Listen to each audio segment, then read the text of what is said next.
প্রিয় ভাইয়েরা, তিনটি বিষয়ে জিজ্ঞাসা করব।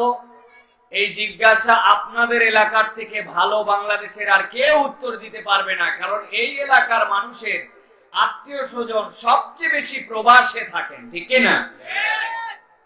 প্রিয় ভাইরা, বলেন তো, আমরা যে সকল দেশের নাম শুনি, বিশেষ করে ইউরোপ এবং আমেরিকার মধ্যে America, Australia, Netherland, Canada, Sweden, Denmark, France, Spain, Italy, এই সকল দেশের নাম আপনারা শুনেছেন ভাই? যেই সকল দেশের নাম বললাম, এই সকল দেশ কি আমাদের থেকে অনুন্নত না উন্নত? একটু জোরে বলবেন, এরা কি আমাদের থেকে পিছিয়ে না এগিয়ে? এরা পৃথিবীর কাছে বিভিন্ন ধরনের চমক জাগা নিয়া পৃথিবীর মানুষের টনক নড়ায় দেওয়া, পৃথিবীর মানুষের চিন্তার খোরাক এনে দেওয়া, এরকম নতুন নতুন গবেষণা এবং আবিষ্কারে বাংলাদেশের থেকে পিছায়া না আগায়া? যেই সকল দেশের নাম বললাম, এই সকল দেশের টাকা, এই সকল দেশের যে মূল মুদ্রা, এই মুদ্রার মান কি বাংলাদেশের থেকে পিছায়া না আগায়া? যেই সকল দেশের নাম বললাম, টিকা, ট্রিটমেন্ট, চিকিৎসা, প্রযুক্তি, মুমূর্ষ রোগীর জন্য আইসিইউ, সিসিইউ, হসপিটাল ম্যানেজমেন্ট, দুনিয়ার কাছে নতুন ধরনের থিওরি, চিকিৎসার নানান ধরনের নব্য মেশিনারি, এইগুলাতে বাংলাদেশের থেকে এই সকল দেশ আগায়া না পিছায়া? এবার আপনাদের কাছে জিজ্ঞাসা করি, আপনারা যে তিনটা বিষয়ে এগোনোর কথা বলেছেন, তারা শিক্ষা, দীক্ষা, গবেষণা, প্রযুক্তিতে আগায়া, টাকার মানে আগায়া, আবিষ্কারে আগায়া, তারা টিকা, ট্রিটমেন্ট এবং চিকিৎসা, স্বাস্থ্য সচেতনতা, এইগুলাতে আগায়া। এবার বলুন তো, যেই সকল দেশের নাম বললাম, এই সকল দেশ বর্তমান প্যান্ডামিক চলাকালীন করোনার সময়ে করোনায় আক্রান্ত এবং মৃতের তালিকায় এরা কি বাংলাদেশের থেকে পিছায়া না আগায়া? বুঝে বললেন না? না বুঝে? একটু এবার চিন্তা করেন তো, মিলল কিনা? যারা টিকায় আগায়া, ট্রিটমেন্টে আগায়া, গবেষণায় আগায়া, প্রযুক্তিতে আগায়া, আইসিইউতে আগায়া, ভেন্টিলেটর আগায়া, ট্রিটমেন্টে আগায়া, অ্যাম্বুলেন্সে আগায়া, ডাক্তারে আগায়া, অপারেশনে আগায়া, বিজ্ঞানে আগায়া, সচেতনতায় আগায়া, শিক্ষায় আগায়া, সভ্যতাতেও তাদের দাবিতে তারা আগায়া, এত আগানোর পরে মরাতেও আগায়া। কি ব্যাপার? তার মানে মূল্য না মনে হয়, ঠিক না? প্রিয় ভাইয়েরা, এর দ্বারা বোঝা যায় দুনিয়ার এই বৈষয়িক আগানোই কেবল একমাত্র আগানো নয়, সব আগানোর আগে আল্লাহর রহমত নামে একটা জিনিস আছে। আল্লাহর রহমতে যারা আগায়া, প্রকৃতার্থে তারাই সবচেয়ে বেশি আগায়া, ঠিক না?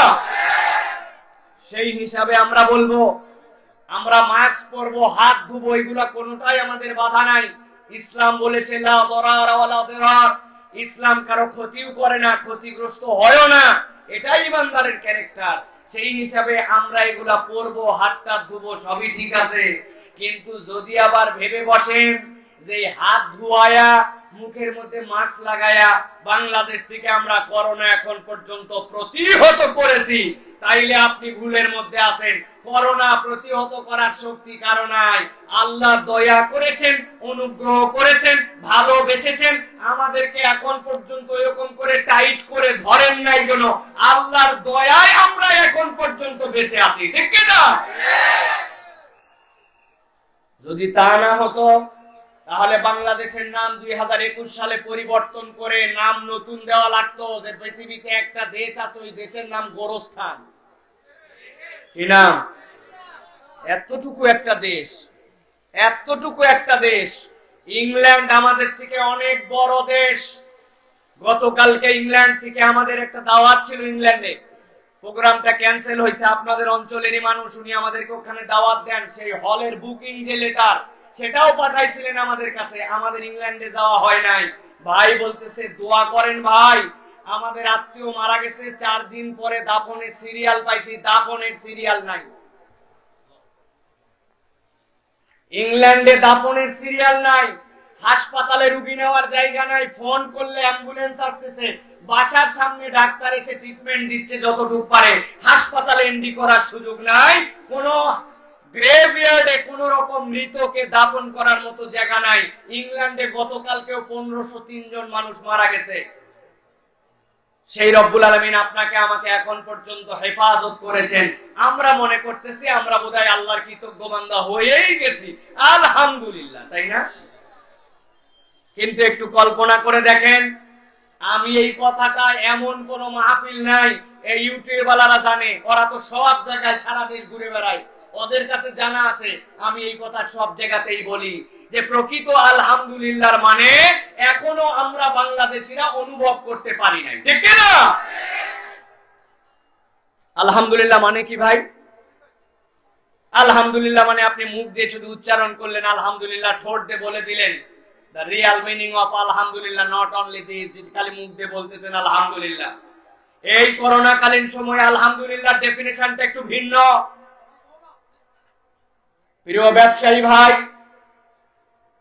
বাংলাদেশে এখন পর্যন্ত এরকম শত শত ব্যবসায়ী আছে যারা মানুষকে 2 নম্বর জিনিস কিনে 1 নম্বর বলে বিক্রি করে, সকাল থেকে সন্ধ্যা পর্যন্ত ওজনে কম দেওয়ার পায়তারা করে, মানুষের সাথে মিথ্যা কথা বলে ব্যবসা করে, সকাল 10টা 11টা 12টার সময় আসা কাস্টমারকে বিক্রির স্বার্থে আপনি আমার বোনের কাস্টমার বলে মিথ্যা কথা বলে প্রতারণা করে, নিজেরা বিকাল বেলা চেনে না জানে না এরকম কাস্টমার দেখে বলে আপনার মতো চেনা লোক বলে কেনা দামে বিক্রি করলাম, এই কথা বলে তার থেকে 2, 4, 500 টাকার ডাকাতি করে, রমজান মাসে আসার আগে মাল স্টক করে মানুষকে কষ্ট দেয়, ধোঁকাবাজি করে, মিথ্যা কথা বলে, প্রতারণা করে। এই রকম 2 নম্বর ব্যবসায়ী আছে, উনারে যদি দিন শেষে জিজ্ঞাসা করেন কেমন আছো ভাই, উনিও বলে আলহামদুলিল্লাহ।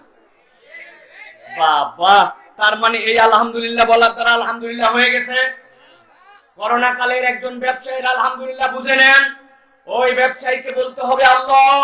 বাংলাদেশের কোন একজন ব্যবসায়ীকে আমরা চিনি, ঢাকার 4 ভাগ জমির 1 ভাগ তার প্রায়, তার থেকে কোটি কোটি কোটি কোটি কোটি কোটি টাকার মালিক বাংলাদেশে খুব কম ব্যবসায়ী আছে। এই করোনায় আক্রান্ত হওয়ার পরে চায়না থেকে তার জন্য চার্টার্ড বিমানে করে ডাক্তার আনা হয়েছিল, বিভিন্ন ধরনের ট্রিটমেন্টের সর্বোচ্চ চেষ্টা করা হয়েছিল, আল্লাহ করোনায় মৃত্যু লেখে রাখছিলেন। এরকম মিলিয়নের ব্যবসায়ী বেচতে পারে নাই। আল্লাহ, আমার মতো এরকম একটা 2 নম্বর ধান্দাবাজ ছোট্ট একটুখানি ব্যবসায়ী তুমি আমারে এখন পর্যন্ত ধরো নাই। আল্লাহ, তুমি আমারে হেফাজত করছো। আমি তোমার কাছে এখন আলহামদুলিল্লাহর প্রকৃত অর্থ বলতে চাই। আল্লাহ, আমি তোমার কাছে ওয়াদা করলাম আর কোনোদিন 2 নম্বর ব্যবসা করব না, মিথ্যা কথা বলবো না, প্রতারণা করব না, ওজনে ফাঁকি দিব না, 2 নম্বর জিনিসের 1 নম্বর বলে ব্যবসা করব না, মানুষকে কষ্ট দেওয়ার জন্য মাল গুদামজাত করা, মানুষকে কষ্ট দেওয়ার জন্য মিথ্যা প্রতারণা, 2 নম্বর জিনিস দেওয়া, 1 নম্বরের সাথে 2 নম্বর জিনিস মিশানো, আমি আর এইগুলা করব না। আল্লাহ, বান্দার হক যা নষ্ট করছি বান্দার কাছে ফেরত দিয়ে দিব। আল্লাহ, তোমার একজন প্রকৃত বান্দা হওয়ার জন্য আজকের থেকে শপথ নিলাম, আজকের থেকে নবীন, সিদ্দিকিন, শুহাদা, সালেহিন যে জান্নাতে থাকবে ওই জান্নাতে থাকার উপযুক্ত একজন আত্তাজিরুল আমিন সৎ নেককার ব্যবসায়ী হওয়ার শপথ নিলাম, তোমার কাছে ফেরত আসলাম। আল্লাহ, this is the true meaning of আলহামদুলিল্লাহ, ঠিক কি না? প্রিয় যুবক, আপনার আলহামদুলিল্লাহ কি ভাই? আপনার আলহামদুলিল্লাহ তো সুন্দর আলহামদুলিল্লাহ কারো নাই। হুজুর, আমার থেকে ভালো আছে কেনা? স্কুল নাই, কলেজ নাই, অটো পাস, বাপের হোটেলে খাই, কোনো চিন্তা নাই, বড় ফুর্তিতে আছে। হুজুর আলহামদুলিল্লাহ আছে না ভাই? যুবক, তোমার আলহামদুলিল্লাহ বুঝে নাও। তোমার এই মুখ দিয়ে আলহামদুলিল্লাহ আলহামদুলিল্লাহ হচ্ছে না। তোমার বাপ মা তোমার প্রতি অসন্তুষ্ট, তুমি পিতা মাতার কথা শোনো না, সন্ধ্যার পরে বাসায় ঢুকো না, গাঁজাখোর, ইয়াবাখোর, মদখোর, বিড়িখোরের সাথে তোমার সম্পর্ক, তুমি যেমন কায়দায় পোশাক পরো, যেমন করে চুল কাটো, যেমন করে টাকনুর নিচে জামা কাপড় পরে ঘুরে বেড়াও, এটা একজন মুসলমান যুবকের সাথে তোমার চিন্তা জিনিস আছে যেটা একজন ইমানদার কখনো তার মোবাইলের মধ্যে রাখতে পারে না। এরা তোমার সাথে ভয়ে কথা বলে না, কারণ তোমার সাথে কথা বললে তাদের অপমানিত হওয়ার চিন্তা আছে। একটা মেয়ে তোমার সামনে দিয়ে যায় না যাদেরকে তুমি টিজ করো না, অপমান করো না। তোমার ভাব তোমার নিয়ে চিন্তিত, তোমার পরিবেশ তোমার নিয়ে চিন্তিত, তোমার দেশ তোমার নিয়ে চিন্তিত। তুমি বলতেছো আলহামদুলিল্লাহ। আলহামদুলিল্লাহ এত সোজা নয়। তোমার আলহামদুলিল্লাহ কি বুঝে নাও। আল্লাহ, কত উন্নত দেশ ছিল, সেই উন্নত দেশের মানুষগুলা কত ট্রিটমেন্ট থাকার পরেও আমার বয়সে শত শত যুবক হারায় গেল। তুমি এখন পর্যন্ত আমার হেফাজত করছো। আল্লাহ, আল্লাহ, আমার কোনো যোগ্যতাই ছিল না, তুমি যেহেতু হেফাজত করছো, আমি দেখতে পাই না, হাতে সাইজ জানি না, এত মাইক্রো একটা জিনিস যেটা আমার বিদ্যা বুদ্ধি হাত ধোয়ার দ্বারা কোনোভাবেই ঠেকানো সম্ভব না। আমি সমাজে ঘুরি, সমাজে মিছিল বাজার করি, সবই স্বাভাবিক করি, এখন পর্যন্ত বাঁচায় রাখছো। যুবক, তুমি আল্লাহর কাছে বলো, আল্লাহ আমি আর পিতামাতার অবাধ্য হব না, আমি আমার পিতামাতা অশিক্ষিত হোক তাদের সাথে ঝাড়ি মেরে দাপট দেওয়ার কথা বলবো না, আমি মুরব্বীদের সাথে আর বেয়াদবি করব না, মসজিদে আজান হবে আমারে আর মসজিদ ছাড়া অন্য কোথাও পাওয়া যাবে না, মিথ্যা কথা বলবো না, মুখ দিয়ে গালি দিব না, মোবাইলে খারাপ কিছু দেখবো না, বিড়ি কর, ইয়াবা কর, গাঁজা কর, মদ কর, এরকম কোন বন্ধু বান্ধবের সাথে আমার সম্পর্ক থাকবে না। আল্লাহ রাসূল কোরআন সুন্নাহর পথে চলার জন্য আজকের থেকে শপথ নিলাম। আল্লাহ, একজন তোমার নবীর সময়ের যেরকম আদর্শ একটা যুবক ছিল, আমার যুবকের লিডার হাসান হোসেন যে জান্নাতে থাকবে, ওই রকম সৎ চরিত্রবান ভালো মানুষ আজকের থেকে হওয়ার শপথ নিয়ে তোমার কাছে ফেরত আসলাম। This is the real meaning of আলহামদুলিল্লাহ। ঠিক কি না? কি আলহামদুলিল্লাহ আপনি বলতেছেন আর কি বুঝাচ্ছেন আল্লাহরে? আপনি কলাজুরা বাজারে যান, আমি সব জায়গায় বলি, এমন কতগুলা হিন্দু আছে, কেমন আছো ভাই, শ্রী নারায়ণ দেবনাথ বলে আলহামদুলিল্লাহ। বলেন বলে না, বলে তুই কালেমা পারিস, উনার নাম শ্রী শ্রী হরে কৃষ্ণ রাধারাম, উনি বলতেছে লা ইলাহা ইল্লাল্লাহ মুহাম্মাদুর রাসূলুল্লাহ। হায়ের উচ্চারণ শুনলে মনে হয় নুরানি মাদ্রাসার ছাত্র। ঠিক কি না? তো তাইলে এই হিন্দু ভাইয়ের আলহামদুলিল্লাহর কালেমা শরীফ পড়াই যদি আল্লাহর কাছে সাকসেস হয়ে যাইতো, তাহলে তো ওই হিন্দু শিরিক অবস্থাতেও আল্লাহর পার পায় যেত। প্রিয় মুরব্বী, আপনাদের আলহামদুলিল্লাহ কি বাবা, শেষ বয়স হয়ে গেছে, কিছু দাড়ি রেখে দিছি, কেউ এখন পোষে না, একটা জুব্বা পরা শুরু করছি, সারাদিন পান খাই, খেলাল করি, বিকাল বেলা যায় হোটেলের সামনে দোকানে, চায়ের দোকানে বসি, ডান পাশে যিনি বসে উনি হচ্ছে গীবত কমিটির সভাপতি, বামের জন সেক্রেটারি, উনি হচ্ছে ক্যাশিয়ার। এরপরে মনে করেন কথা শুরু হলো, অমুক হুজুরের কি হলো, তমুক হুজুরের কি হলো, তার বইয়ের কি হলো, তার ছেলের কি হলো, ডোনাল্ড ট্রাম্পের কি হলো, জো বাইডেনের কি হলো, ইউরোপের কি হলো, আমেরিকার কি হলো। উনার আচার আচরণে গীবত গিল্লা ছাড়া কিচ্ছু নাই। এখন পর্যন্ত স্ত্রীর সাথে সুন্দর করে কথা বলে না, ছেলের বউ তার প্রতি অসন্তুষ্ট, মসজিদের শিশু বাচ্চারা ওই লোকের এই শেষ কালের ভাড়ানির জন্য মসজিদের মধ্যে ঢুকতে সাহস পায় না। যুবক তরুণদের জন্য ওনার কোনো চিন্তা ফিকির কিচ্ছু নাই। ছোটবেলায় 3টা সূরা মুখস্থ করছিল, 40 বছর কুল হুয়াল্লাহু ইন্না আতাইনা আর সূরাতুল ফালাক দিয়া নামাজ পড়তেছে।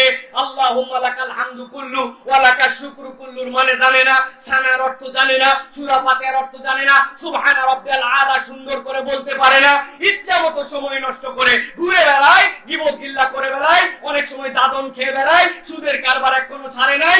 উনি বলতেছে আলহামদুলিল্লাহ ভালো আছে। হলো নাকি? প্রিয় মুরব্বী, আপনার আলহামদুলিল্লাহ কি? ভালো করে বুঝেন, আপনার আলহামদুলিল্লাহর মানে বুঝেন। আল্লাহ WHO বলেছিল, বিশ্ব স্বাস্থ্য সংস্থা, যাদের বয়স 60+ তারা সবচেয়ে বড় ঝুঁকির মধ্যে আছে।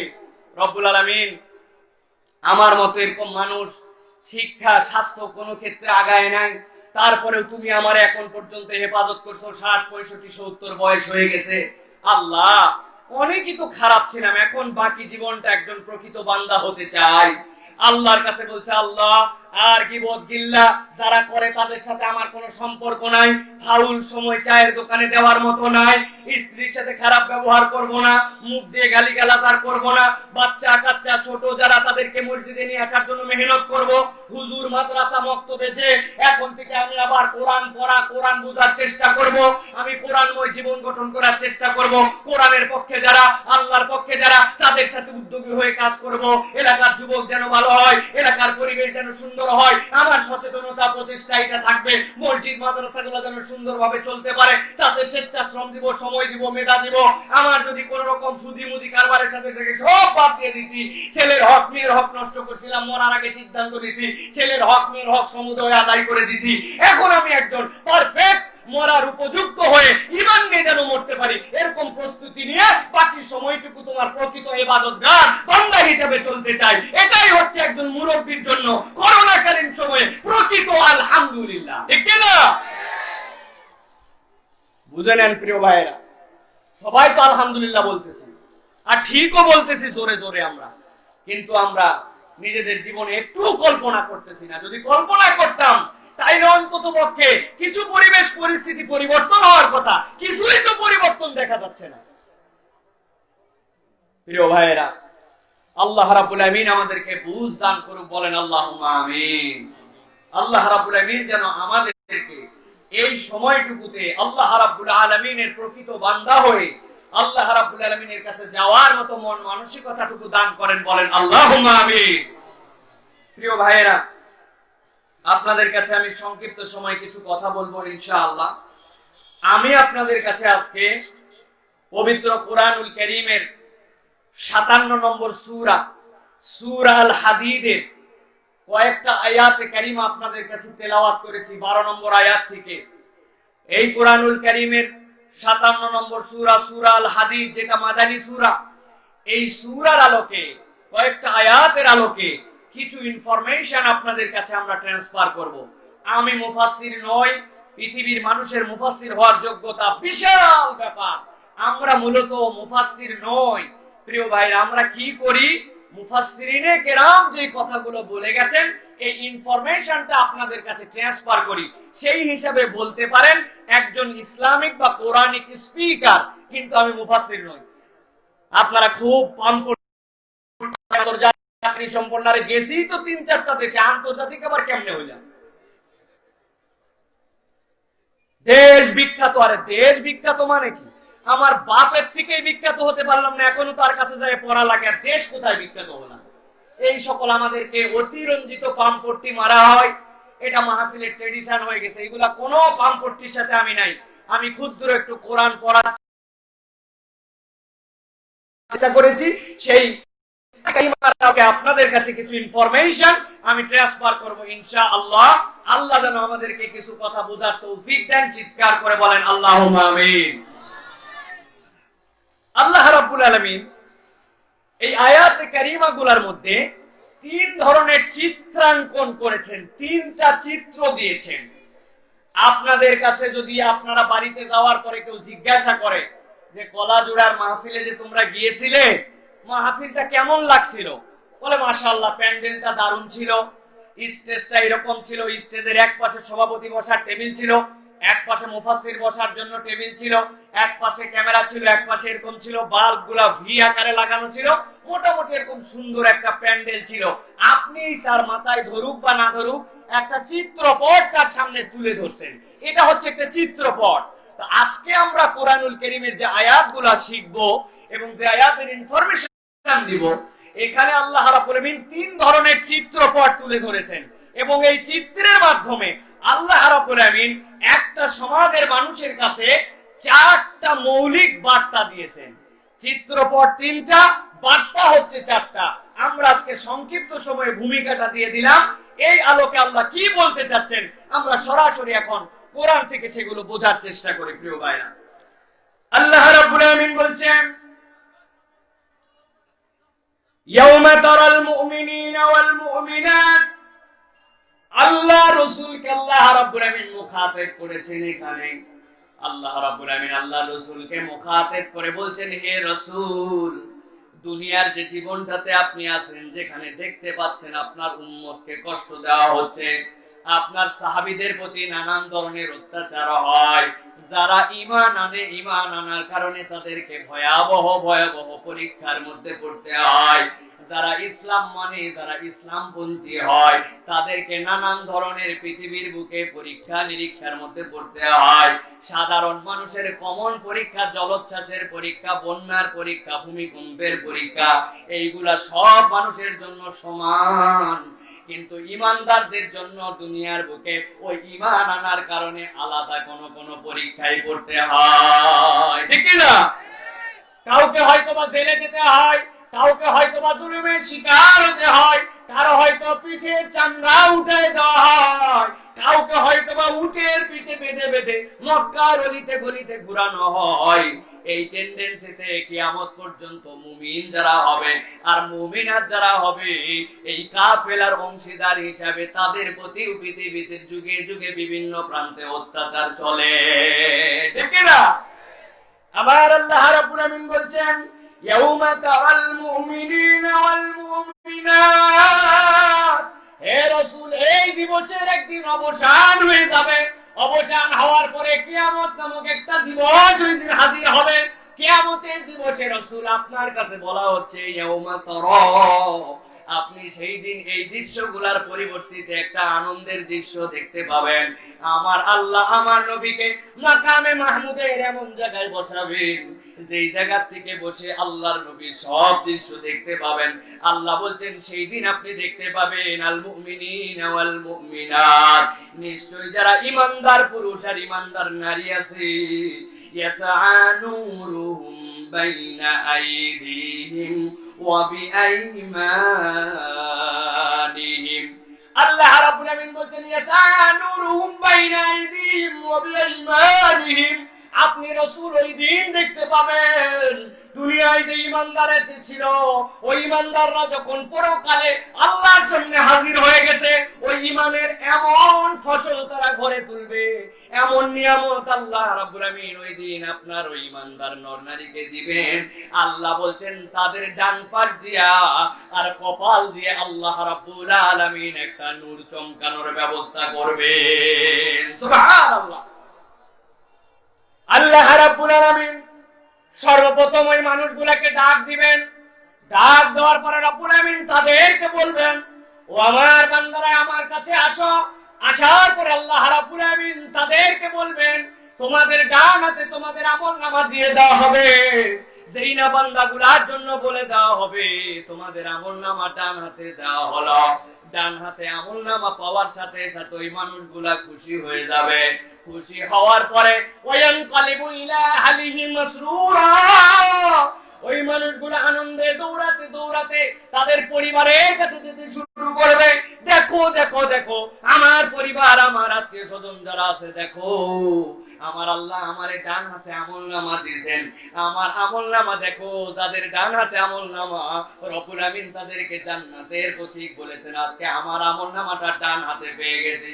আমার আল্লাহ সাথে সাথে ওই বান্দাগুলোকে ফেরেশতাদেরকে দিয়ে ডাক দিতে বলবেন, ও ফেরেশতারা চলে আয়, ওই বান্দাগুলোকে ডাক দে।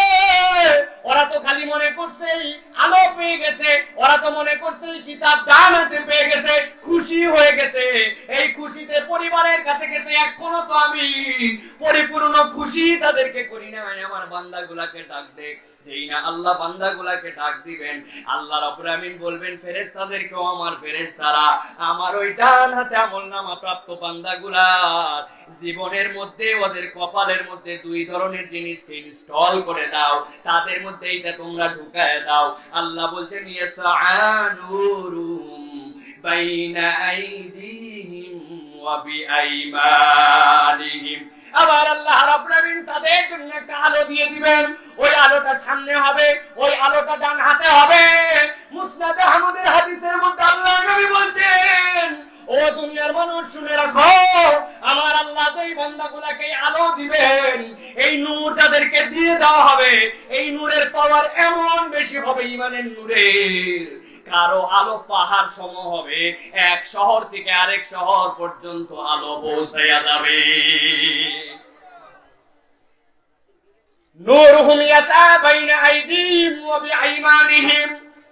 আমার নবী বলতেছেন ও ঈমানের দামে যাদের এই নূরটা এক শহর থেকে আরেক শহর যাবে, যারা এই নিয়ামত পেতে শুরু করবে, তাদের মধ্যে থেকে যাদের একদম কম আলো নাই অবস্থা, আলো একদম নাইও, কিন্তু ঈমান যদি মজবুত করে কেবল ঈমানটার দাবি নিয়ে কবরে যেতে পারে, আল্লাহর নবী বলছেন এই বৃদ্ধাঙ্গুলির মাথা দিয়ে একটু আলো বের হতে শুরু করবে।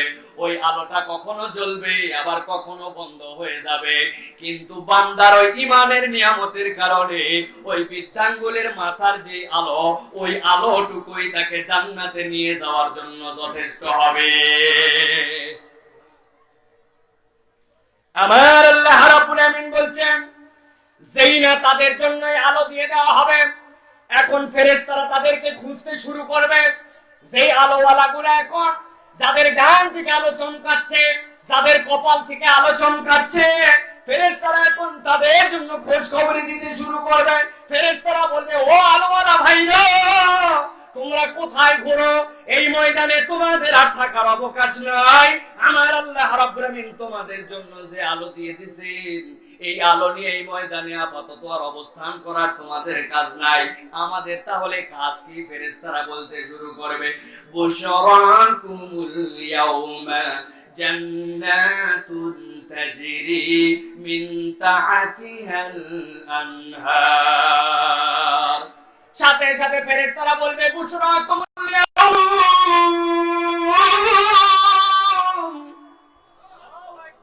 ও আলোওয়ালারা, আমাদের পক্ষ থেকে আজকে তোমরা খোঁজ খবরই নিয়ে নাও।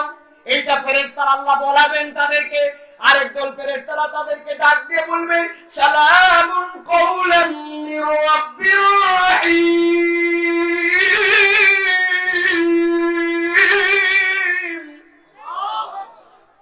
আমার রহমান রহিম রবের পক্ষ থেকে সালাম নিয়ে নাও তোমরা, আল্লাহর পক্ষ থেকে ঘোষণা নিয়ে নাও, বুশরাকুমুল ইয়াউম, আজকে তোমাদের জন্য সুসংবাদ, আজকে তোমাদের জন্য যার উপরে আনন্দের সংবাদ হয় না, বুশরা, তোমাদের জন্য খোঁজ খবরি। কই কি খোঁজ খবরি আমাদের জন্য? আল্লাহ রাব্বুল আমিন বলবেন তাদেরকে, বলে দাও, তাজরি জান্নাতুন তাজরি মিন তাহতিহাল আনহার খালিদিনা ফিহা। আমার আল্লাহ তোমাদেরকে বলতে বলছে, দুনিয়ায় তোমার জীবন যেরকমই থাক, তুমি ঈমান মজবুত করে আল্লাহর সাথে শিরিক মুক্ত হয়ে আজকে আলোওয়ালা দলের যেহেতু শামিল হইছো, আল্লাহ বলছেন তোমাদের জন্য জান্নাতকে সিলেক্ট করা হয়েছে, যার তলদেশ দিয়ে অজস্র নহর মালা প্রবাহিত। সুবহানাল্লাহ। আল্লাহ রাব্বুল আমিন এখানে দুইটা শব্দের দিকে আপনাদের মনোযোগ আকর্ষণ করব, খেয়াল করেন। যেখানে আল্লাহ রাব্বুল আমিন জান্নাতের কথা বলেছেন, আল্লাহর কমন একটা বর্ণনা হচ্ছে তাজরি মিন তাহতিহাল আনহার।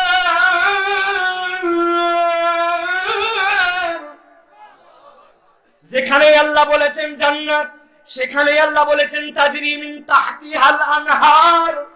দুনিয়ার মানুষের কনসেপ্ট হচ্ছে আমাদের পায়ের নিচে হয় বা মাটি থাকে, নয়বা আমাদের পায়ের নিচে কিন্তু অনেক সময় পানিও থাকে, অথবা একটা মানুষ যখন আসমান দিয়ে উঠে প্রকৃতার্থে সে হাওয়ার মধ্যে চলে, সুতরাং তার পায়ের নিচে অনেক সময় হাওয়াও থাকে। এই তিনটা হচ্ছে আমাদের কমন কনসেপ্ট। কিন্তু আল্লাহ বলছেন, একবার যদি জান্নাতে আসিস, তোর পায়ের নিচ দিয়ে কিন্তু মাটি পাবি না, তোর পায়ের নিচ দিয়ে কিন্তু পানি পাবি না, কিন্তু আমি রব্বুল আমিন তোর পায়ের নিচ দিয়ে অনেকগুলা নহর প্রবাহিত করব, ওই নহরের উপর দিয়ে জান্নাতে তুই ঘুরে ঘুরে বেড়াবি। সুবহানাল্লাহ। অনেকেই চিন্তা করতেছেন, হুজুর তাজরি মিন তাহতিহাল আনহার বুঝলাম, নহর পায়ের নিচ দিয়ে যাবে, উপর দিয়ে যদি আমি যাই তাইলে তো ডুবে যাইতে পারি, সুগনিও খাইতে পারি, ঠিক কিনা? কনসেপ্টটা একটু পরিষ্কার করে না আলোচনার মধ্যে, তাহলে হৃদয়ের মধ্যে মজা লাগবে। দুনিয়ার বুকে আপনারা দেখেছেন ছোট ছোট কাঁচের ঘর অনেক সময় বানায়, ওর মধ্যে বিদেশি অনেক মাছ রাখে, এটার নাম অ্যাকুরিয়াম। শুনছেন আপনারা? ছোট্ট একটুখানি অ্যাকুরিয়াম, কাঁচের ঘর, এর মধ্যে মাছ আছে, লাল মাছ, নীল মাছ, নিচের দিকে আবার পাথর দিয়ে রাখে, দেখেছেন কিনা? আমার বাচ্চা কাচ্চার অ্যাকুরিয়াম অনেক পছন্দ। আমার বাড়িতে 3টা অ্যাকুরিয়াম, ছোট্ট ছোট্ট অ্যাকুরিয়াম। আমার মেয়েগুলা ছোট, এখনো বুঝে নাই। আমি খেয়াল করি দেখি, যখন আমি দূরে আছি, একটু ফাঁকে গেছি, অত পছন্দ ওই মাছটা ধরা। আব্বা নাই, আম্মু নাই পাশে, দৌড়ায় যে বাহির থেকে এরকম করে ধরতে যায়। বলেন তো আপনি, বাহির থেকে যদি কাঁচ ভেদ করে এরকম করে মাছ ধরতে চায়, মাছ কি ধরা যায়? আবার যদি ভিতরের মাছও চিন্তা করে, 1 বছর 1.5 বছর ধরে ভিতরে আছি, আর থাকতে ভালো লাগে না, করে মাঝে মাঝে দৌড়ায় এসে ওয়ালের সাথে বাড়ি মারে। কতক মাছের নাম গাপ্পি, কতক মাছের নাম মলি, কতক মাছের নাম ফাইটার পর্যন্ত আছে। এক অ্যাকুরিয়ামের মধ্যে 2টা এরকম মাছ রাখা যায় না, নিজেরা গন্ডগোল করে। কিন্তু জিজ্ঞাসা করি, ওই মাছ যদি ওয়ালের সাথে বাড়ি মারে, ও কি বাহিরে বেরোতে পারে? আমার আল্লাহ বলছেন, জান্নাতুন তাজরি মিন তাহতিহাল আনহার। ও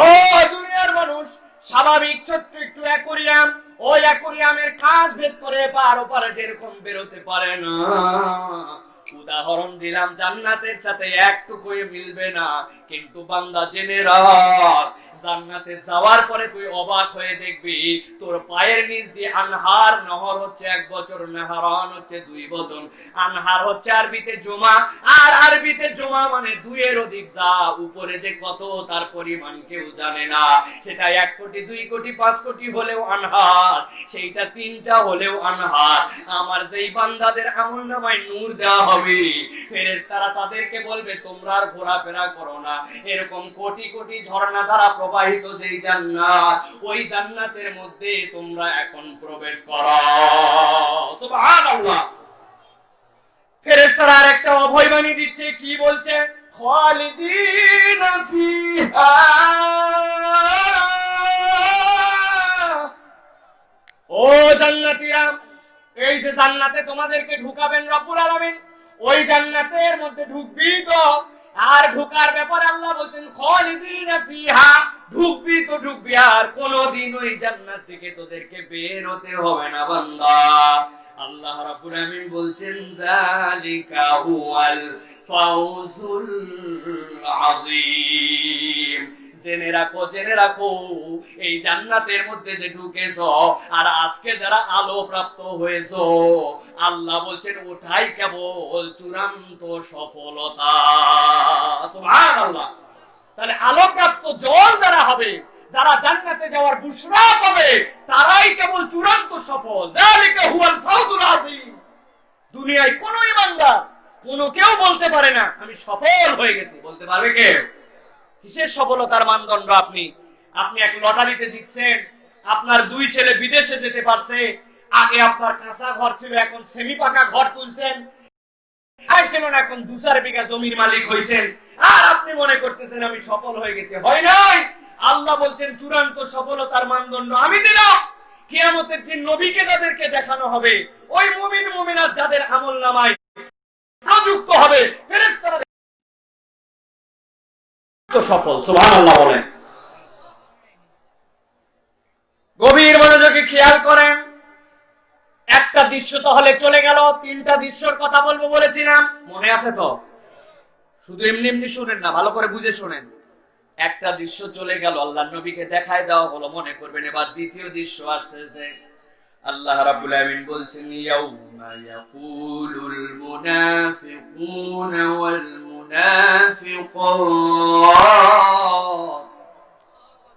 আমার আল্লাহ বলছেন ইয়াউমা ইয়াকুলুল মুনাফিকুনা ওয়াল মুনাফিকাতু লিল্লাযীনা আমানু যুরুনা।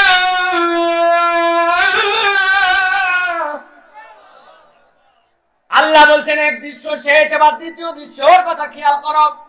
ওই কিয়ামতের দিবসে 2টা দল এসে পড়বে, যার একটা দলের নাম মুনাফিক পুরুষ, ওয়াল মুনাফিকাত, আরেকটা দল হচ্ছে মুনাফিকাত যারা মহিলা মুনাফিক।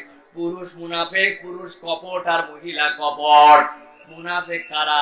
যাদের অন্তরের মধ্যে ইসলামের প্রতি বিদ্বেষ আছে, কিন্তু বাহিরে বাহিরে ইসলাম দেখায়। ঠিক না? চান্সে থাকে কোন ছুতা ধরে, কোন প্ল্যান প্রোগ্রাম করে কেমনে কোরআনের মাহফিল গুলাকে বন্ধ করা যায়, হুজুরদেরকে কেমনে বাস দেওয়া যায়, কেমনে মাদ্রাসার দোষ খুঁজে বের করা যায়, কেমনে আলেম উলামাকে অপমান করা যায়, এটা তার অন্তরের মধ্যে ব্যারাম। কিন্তু বাহিরে জোহরের নামাজের আজান হওয়ার সাথে সাথে টপ করে মসজিদের মধ্যে ঢুকে পড়ে। এরকম নাম খাওয়াস্তে মুসলমান মুনাফিক মার্কা চরিত্র ওই আবু জেহেলের সময়ও ছিল, এখন আর নাই। ও বাবা, এখনো আছে? আমি চিনি না, যাই হোক আপনারা চিনতে পারেন।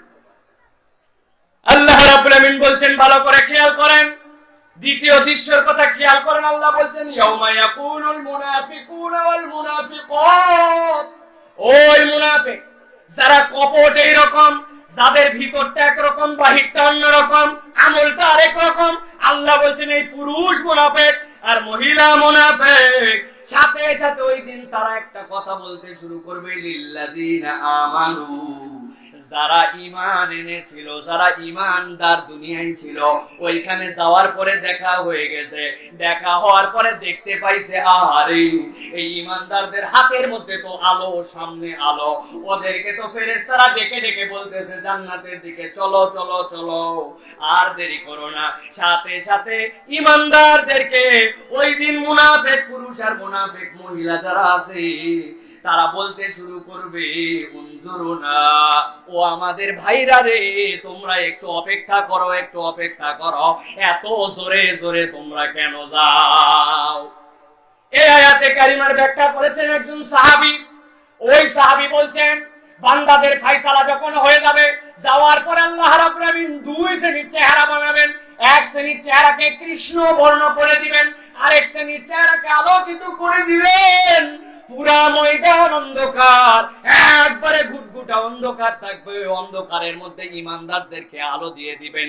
যেই না ঈমানদাররা আলো পেয়ে যাবে, তখন ওই বেঈমান যারা থাকবে, মুনাফিক যারা থাকবে, তাদের আলো থাকবে না। কিন্তু ঈমানদারদের আলো দেখে তারা ঈমানদারকে বলতে শুরু করবে, ও আমার ভাইয়েরা একটু অপেক্ষা করো, এত তাড়াহুড়া তোমাদের কি? তোমরা তো চলে যাচ্ছ, আমাদের তো আলো নাই, আমাদের একটুখানি আবদার তোমাদের কাছে, নাকতাবিস মিন নূরিকুম, আমরা তোমাদের আলো থেকে একটু আলো হাওলাত করে পথটা চলতে চাই। ইক্তেবাস কাকে বলে?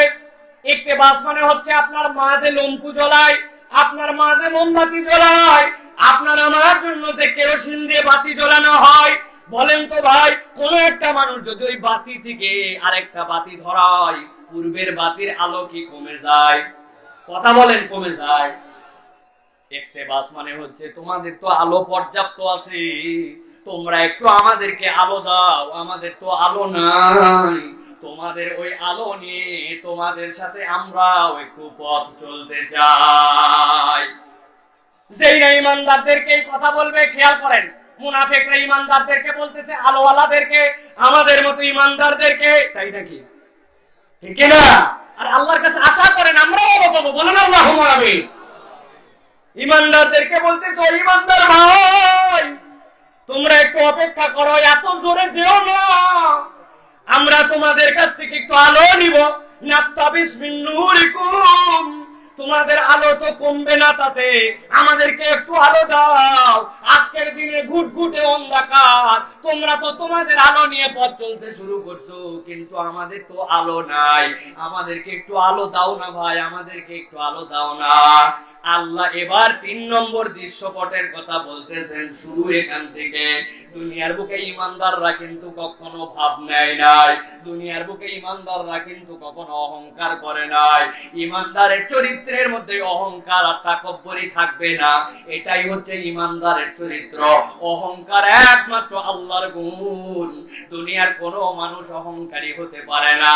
কিন্তু আল্লাহ বলছেন ওই দিনে যেই ঈমানদাররা আলো পেয়ে গেছে, আল্লাহর ফেরেশতারা যাদেরকে জান্নাতের দিকে যাওয়ার ঘোষণা দিয়ে দিয়েছে, ওই ঈমানদাররা ওই দিন ভাব দেখানো শুরু করবে। যেই না মুনাফিক পুরুষ আর মুনাফিক মহিলারা বলবে, ও ভাইরা একটু অপেক্ষা করো, আমাদেরকে একটু আলো দাও, তোমাদের আলো থেকে আমরা একটু আলো নিব। ঈমানদাররা দাপট দিয়ে তাদেরকে বলবে, কিলা রাজিউ ওয়ারাআকুম ফালতামিসু নূরা। ঈমানদাররা বলতে শুরু করবে, কিলা রাজিউ ওয়ারাআকুম ফালতামিসু নূরা।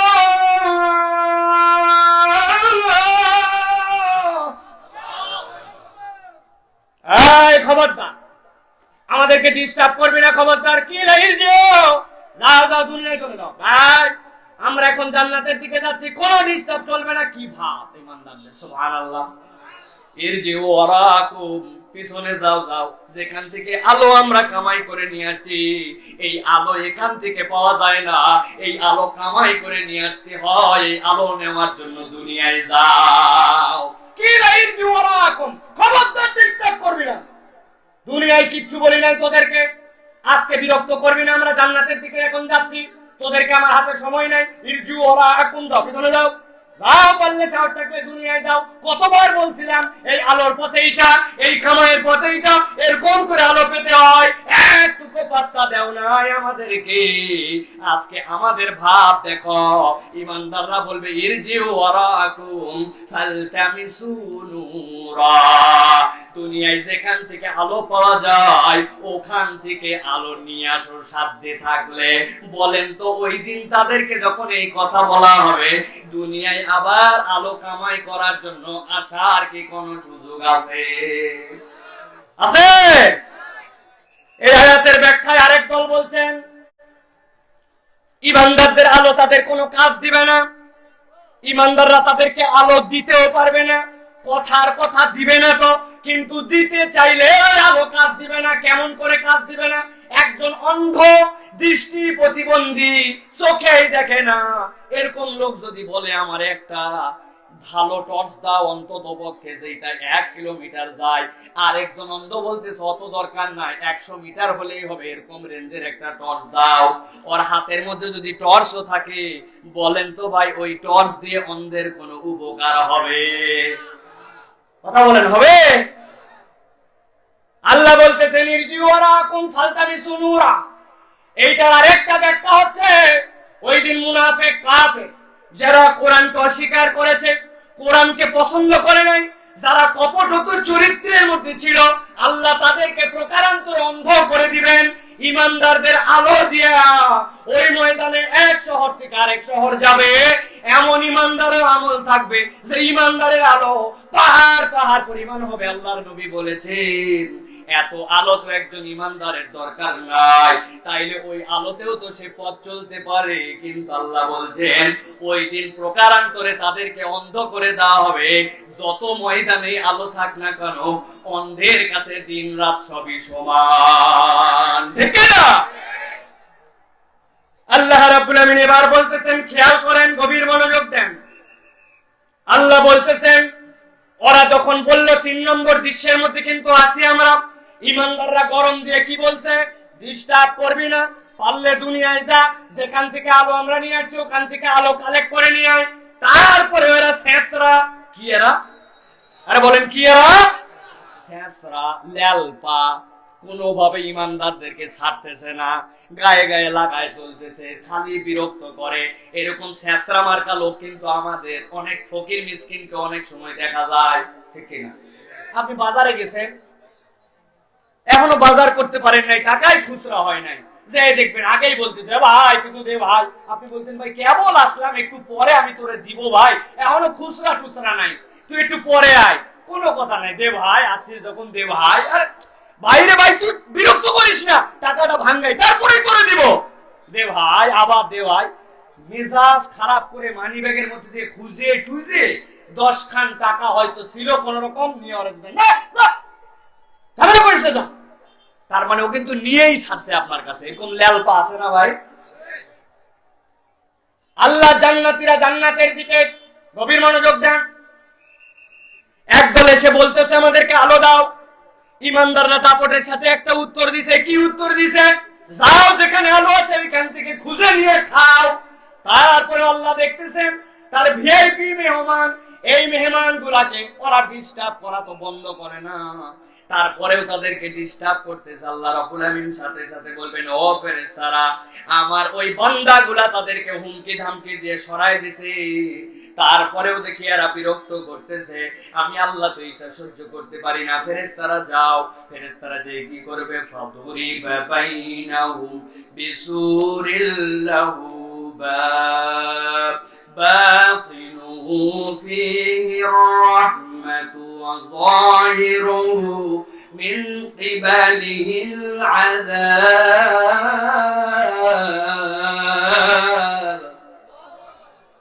আমার আল্লাহ বলবেন ও ফেরেশতারা, এরা আমার ভিআইপি মেহমান, আর কোনো ডিস্টার্ব করতে দেওয়া হবে না। দুনিয়ায় আমি রব্বুল আমিন মৌলিক জিনিসপত্র দেওয়ার ক্ষেত্রে কাউরে আলাদা করছিলাম না। মৌলিক প্রাপ্তিতে দুনিয়াতে আল্লাহ দ্রোহীও যা আল্লাহকে যে ভালোবাসে সেও তা কোনো পার্থক্য হয় নাই। বিষয়টা মনে হয় বোঝেন নাই। একজন 5 ওয়াক্ত সালাত আদায় করে, আর একজন কেবল জুমার দিনে যায়। পাশাপাশি 2 জন জমি লাগাইছে ধানের, 5 ওয়াক্ত নামাজের জমিতে বিঘা প্রতি 25 মণ, আর যেইটা একবার মাত্র সপ্তাহে নামাজে যায় তার বিঘা প্রতি 5 মণ। কথা বলেন। একজন অন্য ধর্মাবলম্বী আল্লাহকে স্বীকার করেন, আল্লাহর সাথে শরীক করেন, ও আখ লাগাইছে, আরেকজন আল্লাহকে মানে মুসলমান, সেও কুশার লাগাইছে। মুসলমানের কুশার মিষ্টি, হিন্দুর কুশার তিতা। কথা বলেন। মৌলিক নিয়ামতের ক্ষেত্রে রব্বুল আমিন কোন আলাদা করেন নাই, কিন্তু আল্লাহ রাব্বুল আমিন এবার তৃতীয় দৃশ্যপট বর্ণনা করছেন। জান্নাতীদেরকে আলো দিয়ে জান্নাতের দিকে ঠেলে দেওয়া হলো। ওরা এসে বলল আলো দাও, আলো দাও। জান্নাতীরা তাদেরকে বলল খবরদার ডিস্টার্ব করবি না, পিছনে চলে যাও। তারপরেও কথা শুনে না। এবার আল্লাহ বলছেন আজকের দিনে আমি রব্বুল আলামিন আমার ভিআইপি মেহমানদেরকে আর ডিস্টার্ব করতে দিব না। আল্লাহ বলবেন যাও যাও ফাতুরি বাইনাহুম বিসুরিল্লাহু বাব। ওই যে যারা আলো আলো চাই, আলো চাই, আলো চাই বলতেছে, তাদের আর ঈমানদারের মধ্যে আল্লাহ একটা স্বচ্ছ দেয়াল দাঁড় করায়া দিবেন। সুবহানাল্লাহ। বিসুরিল্লাহু বাব। আল্লাহ বলতেছেন দেওয়ালটা এরকম হবে, তার একটা দরজা থাকবে।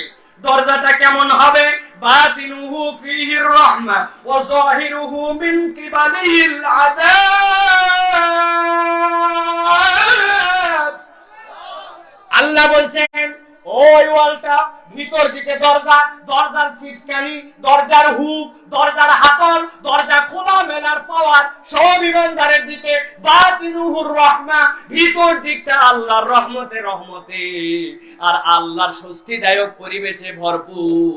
আর ওয়ালের ওই পাশে যেই সকল মুনাফিকরা একটু আগে আলো চাই বলছিল, ওয়াল এই পাশে, ওই পারে শুধু কষ্ট আর কষ্ট।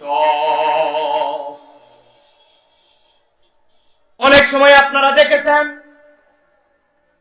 এসি বাসের মধ্যে আপনারা চলাফেরা করেছেন, এসি অফিস আপনারা দেখেছেন, কাঁচ দিয়ে সুন্দর করে ভিতরের মানুষ টিপটপ পারে, কোনো কষ্ট নাই তার।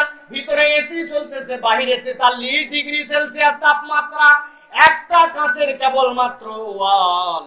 ওর ওই পারেই দেখবেন মানুষটা গরমে ত্রাহি ত্রাহি কপাল ঘেমে যায়, আর ভিতরের মানুষটা কিন্তু আরামে স্বস্তিদায়ক পরিবেশে থাকে। ভাই ঠিক না? একবারে চৈত্র মাসের গরম, সিলেট থেকে কক্সবাজার রওনা হয়েছেন, দামি টন টাইপ এসি বাস। ওই এসি বাসের ভিতরে চৈত্র মাসে সুপারভাইজার কন্ট্রাক্টর যারা আছে এসে বলে স্যার ব্ল্যাঙ্কেট লাগলে আমাদের কাছে চেয়ে নিন। বাহিরে কিন্তু গরমে গরম, কিন্তু ভিতরটাতে চৈত্র মাসে এমন ঠান্ডা যে রাত্রে বেলা অনেক সময় কম্বল দেওয়া লাগে। ঠিক না? আমার আল্লাহ বলছেন একই রকম। এটা তো এই উদাহরণের সাথে মিলবে না, কিন্তু বুঝানোর জন্য বলছি। আল্লাহ বলছেন ফাতুরিবা বাইনাহুম বিসুরিল্লাহু। যেই না এরকম কথা বলবে আল্লাহর ইশারায় ওই মুনাফিক আর ঈমানদারদের মধ্যে একটা পর্দা পড়ে যাবে। পর্দা পড়ে ঈমানদারদের দিকে দরজা খোলার চাবিকাঠি। ওরা যতই ডাকুক ঈমানদার খুললে খুলতে পারে, না খুললে খুলবে না।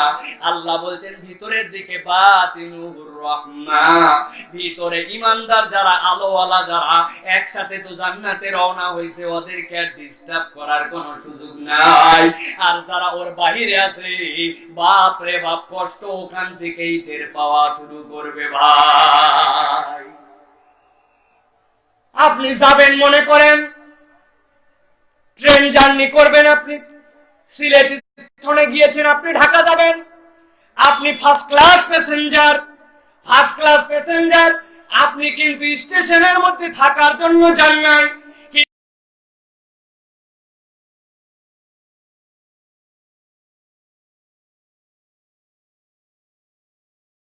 টাকা দিয়ে ফার্স্ট ক্লাস কেনা যায়, ঠিক কিনা?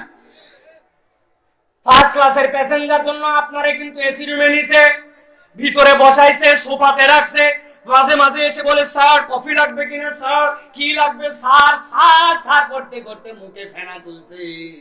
আপনি কিন্তু স্টেশনে থাকবেন না, মাত্র হাফ আওয়ার, অর্ধেক ঘন্টার জন্য সেখানে আছেন, কিন্তু তারপরেও যেহেতু আপনি ভিআইপি মেহমান, আপনি প্রথম শ্রেণীর প্যাসেঞ্জার, এই জন্য আপনার জন্য ওই স্টেশনের মধ্যেও খাতির করার ব্যবস্থা আছে, ঠিক না? আমার আল্লাহ বলছেন ওই ইমানদারদের মধ্যে, তারা তো জান্নাতে যাবে, আলো পাইছে, কিন্তু ওই জান্নাতে যাওয়ার আগ মুহূর্তে কিছু সময় তো ওখানে অবস্থান করতে হবে। আমার এই বান্দাগুলাকে তো আমি কষ্ট দিতে পারি না। আল্লাহ বলছেন এই জন্য ডিস্টার্ব যেন কেউ করতে না পারে, বেহুদা অহেতুক লোক এসে যেন তাদের সাথে, তাদের মনোযোগে, তাদের আনন্দের দিনে তাদের যেন ডিস্টার্ব করতে না পারে। এই জন্য আল্লাহ একটা পাঁচিল দিয়ে দিয়েছেন, পাঁচিলের ভিতরে দিকে আনন্দ আর আনন্দ, দরজা খুলবো কি খুলবো না ইমানদারদের হাতে, আর বাহির দিকে ওই মুনাফিক যারা আলো খুঁজতেছিল, আল্লাহ বলছেন মিন কিবালিহিল আযাব, ওখান থেকেই তাদের জন্য কষ্ট দেওয়া শুরু। এই পর্যন্ত বুঝছেন আপনারা ভাই? কারা কারা বুঝেন নাই হাত তোলেন তো ভাই, বুঝতে কিছুই বুঝি নাই বুঝি। এবার আমরা ফাইনালের দিকে যাব, খেয়াল করেন। আমার সময় একদম সংক্ষেপ, খুব গভীর মনোযোগ দেন। তিনটা সিচুয়েশন হয়ে গেছে। এবার আমার আল্লাহ রাব্বুল আমিন বলছেন, যেই নয় পাঁচিল ফেলে দেওয়া হয়েছে, পাঁচিল ফেলে ইমানদারদেরকে পার্টিশন দিয়ে দেওয়া হয়েছে আর মুনাফিকদেরকে আলাদা করা হয়েছে। এর আগে বলছিল আলো দাও আলো দাও, ইমানদাররা আলো তাদেরকে নিজেরটা নিজেরা খুঁজে নিতে বলছিল। এখন তারা কি বলবে দেখেন, আল্লাহ বলছেন ইউনাদুনাহুম আলাম নাকুম মাআকুম। যেই না মাত্রই পাঁচিল পড়ে গেছে, পাঁচিল পড়ার পরে রব্বুল আমিন ইমানদারদেরকে ভিতর দিকে রেখেছেন, সাথে সাথে তারা বলতে শুরু করছে ইউনাদুনাকুম, তারা ইউনাদুনাহুম, ওই ভিতর দিকে যে ইমানদার আছে তাদেরকে এখন আক্ষেপ করে বলতেছে, তোমাদের কাছে একটু আলো চাইলাম, তেজ দেখাই বললে যাও, আলো যেখানে আছে ওখান থেকে নিয়ে আসো, এখন আবার পাঁচিল দিয়ে আলাদা করে দিলে আমরা তোমাদের কাছে একটু শুনতে চাই, কেন এরকম আচরণ করতেছো ভাই? আলাম নাকুম মাআকুম, আমরা কি দুনিয়াতে তোমাদের সাথেই ছিলাম না? খেয়াল করেন প্রিয় ভাইরা, মুখস্থ করেন এই শব্দটা, আলাম নাকুম মাআকুম বলেন সবাই, আবার বলেন আলাম নাকুম মাআকুম, আলাম নাকুম মাআকুম। ওই মুনাফিকরা বলবে আলাম নাকুম মাআকুম, ওই ইমানদারেরা রে তোদের কাছে একটু আলোই চাইলাম, আলো তো দিলি না, এখন নিজেরা দরজাও লাগাই দিছি, আমরা তোদের কাছে একটু জিজ্ঞাসা করি, আমরা কি তোদের সাথে ছিলাম না? একই বাজারে কি আমরা বাজার করি নাই? আমরা কি একই বাপের সন্তান ছিলাম না? আমরা কি একই সাথে অনেক সময় খেলা দেখতে মাহফিলে ময়দানেও আমরা তো একই সাথে গেছিলাম, আমরা তো একই এলাকার দোকান থেকে বাজার করতাম, আমরা তো একই প্রার্থীর অনেক সময় ভোটের ক্যানভাসও করেছিলাম, আমরা তো দুনিয়ার বুকে একই সাথে বসবাস করতাম, তুই তো আমারে চিনিস, আমি তো তোর অপরিচিত কোন মানুষ নাই। আক্ষেপ করে ইমানদারদেরকে বলতে শুরু করবে আলাম নাকুম মাআকুম, আমাদের সাথে আচরণ কেন করতেছিস? আলো চাইলাম আলো দিলি না, ঝাড়ি মেরে বললি আলো নিয়ে আয়, এখন আবার বেশি ডিস্টার্ব করার কারণে পর্দা দিয়ে দিলি, পর্দার ভিতরে বড় আনন্দে আছি, আমরা কষ্ট আর কষ্ট। ও আমার ভাইয়েরা, ও আমার বন্ধুরা, ও আমার এলাকা তো লোকেরা, তোদেরকে তো চিনি, বল বল এরকম করিস কেন? আলাম নাকুম মাআকুম, আমরা কি একসাথে ছিলাম না? ইমানদাররা সাথে সাথে সত্য একটা উত্তর দিবে, ইমানদাররা বলবে ক্বালু বালা, একটুকু মিথ্যা কথা তোমরা বলো নাই, অবশ্যই তোমরা আমরা একসাথেই ছিলাম। ইমানদাররা কি বলবে? ক্বালু বালা, আমরা একসাথেই ছিলাম। কে বলছে আমরা অস্বীকার করছি না? কেন তোরা তো আমি চিনছি, তোরে চিনবো না মানে আমার থেকে ভালো কেউ চিনতে পারে নাই। ওই তো উত্তর গ্রামের দক্ষিণ কোনার বাড়ি ছিল তোর, তুই আর আমি একই স্কুলে পড়ছিলাম, কতদিন একই মোটর সাইকেলে গেছিলাম, বাজারের মধ্যে দেখা হয়েছিল, তোরে চিনবো না মানে কি? ইমানদার বলবে ক্বালু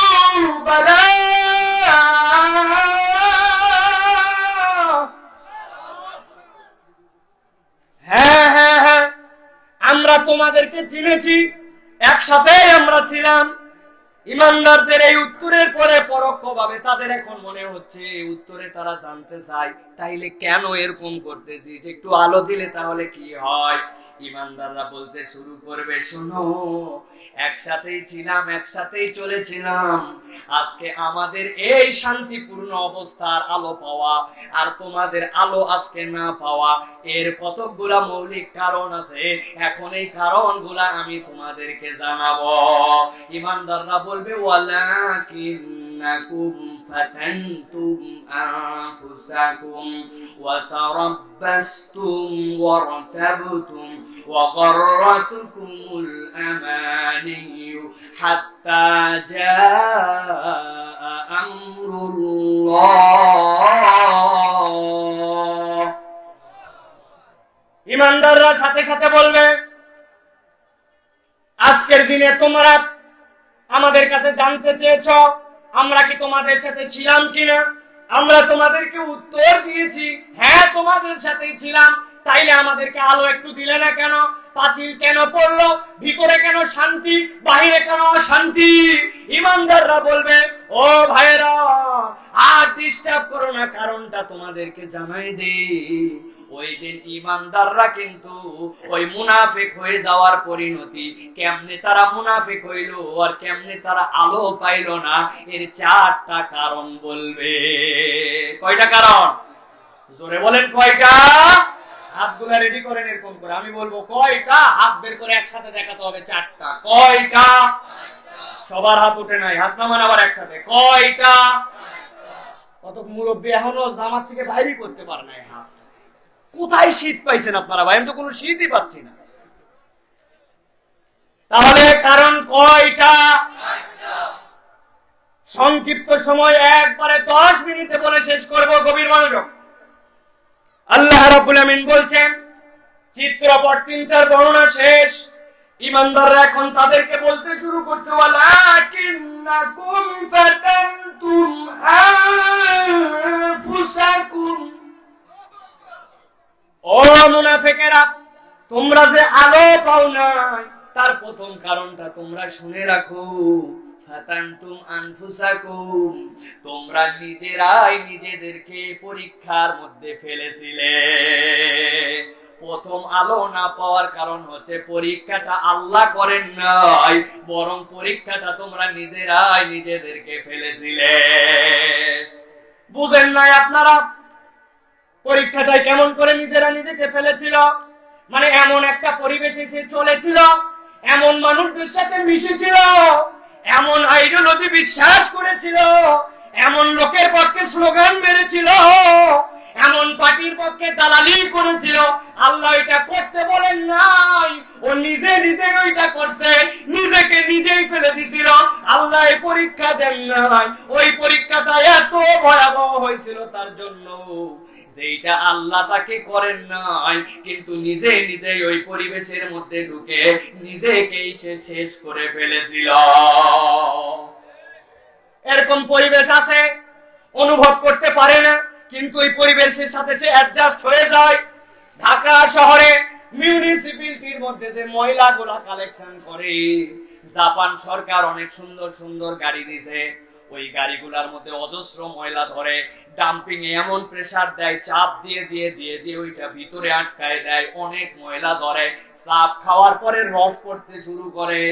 ঢাকা শহরে যেদিক দিয়ে যায় ওই রস যেখানে পড়ে ওর গন্ধে ওই এলাকায় টিকা দেয়।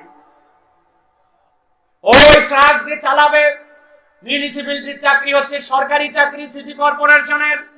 ট্রাকের ড্রাইভারের ভাইবার জন্য ডাকা হয়েছে। কতদিন ট্রাক চালাও? 10 বছরের অভিজ্ঞতা, হেভি ড্রাইভিং লাইসেন্স আছে তার, সব দেওয়ার পরে তারে নিয়োগ দিয়ে দেওয়া হয়েছে।